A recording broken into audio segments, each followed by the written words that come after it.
These are the two tools that I use when brushing O'Malley.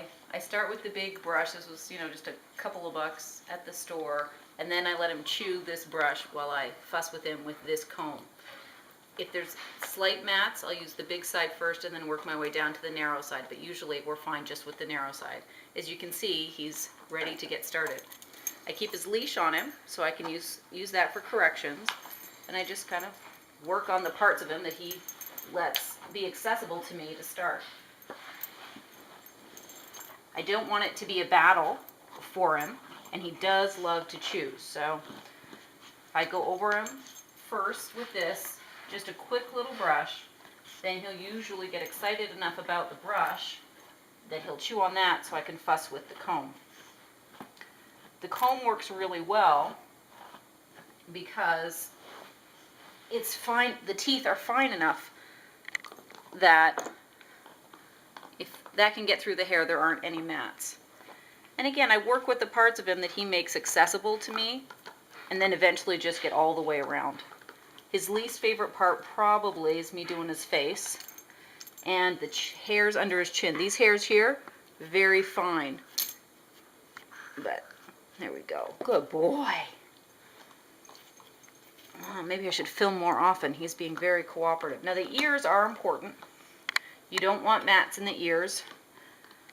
We go pretty gently. If you do it every day, nothing bad's really going to happen. And that's the trick with grooming. You just sort of stay up on it so then you don't have big issues to deal with.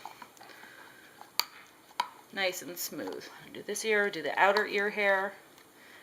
And you remember when you're doing long hair on a girl or a boy, you can always hold the hair there and then go underneath and then take the comb farther back so that you're not pulling the whole way along.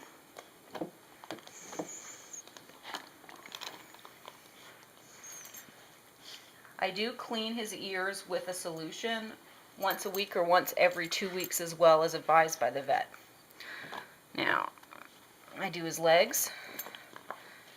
And again, I can start at the bottom here and then kind of work my way back. Work on the sides. Oh, you're being such a good boy. Being such a good boy. And legs aren't a whole lot of fun for him, so since he's let me do one really well, I'll move to the body. And you see with the body, I use my hand here so that I can pull without it really pulling on him in a way that hurts, but I can still get the comb through all of this fur. And again, this is the part of me he's giving me access to right now, so I'm doing it. And before I'm done for the day, I'll get every part of him underneath, his tail, both his legs. I do find it's very important to get the inside of his legs here when he lets you, because this area can get dirty a little bit with dribbles of pee-pee and all that other kind of stuff. So the other part that's very important to get, all of the out holes need to be brushed carefully so that you don't have little bits of dried poop or whatever in there. You don't want any risk of infection or increase in mats and stuff. So it's important just to get that brushed. Let's see, just in there.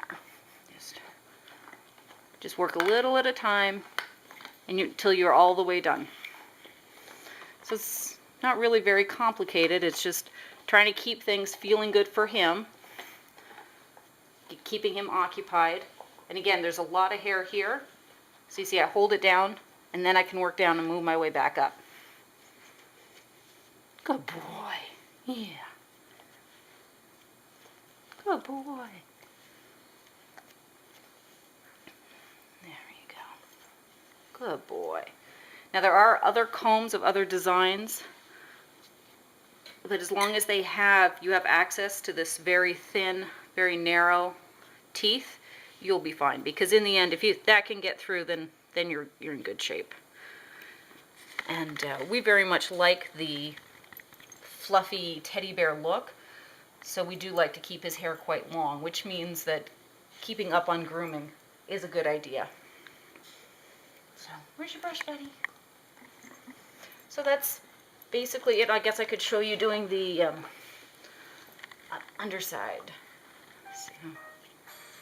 So that's Lori's tips for grooming for right now, and I'm going to keep working on him. I try not to brush for more than 10 minutes a day. Thank you.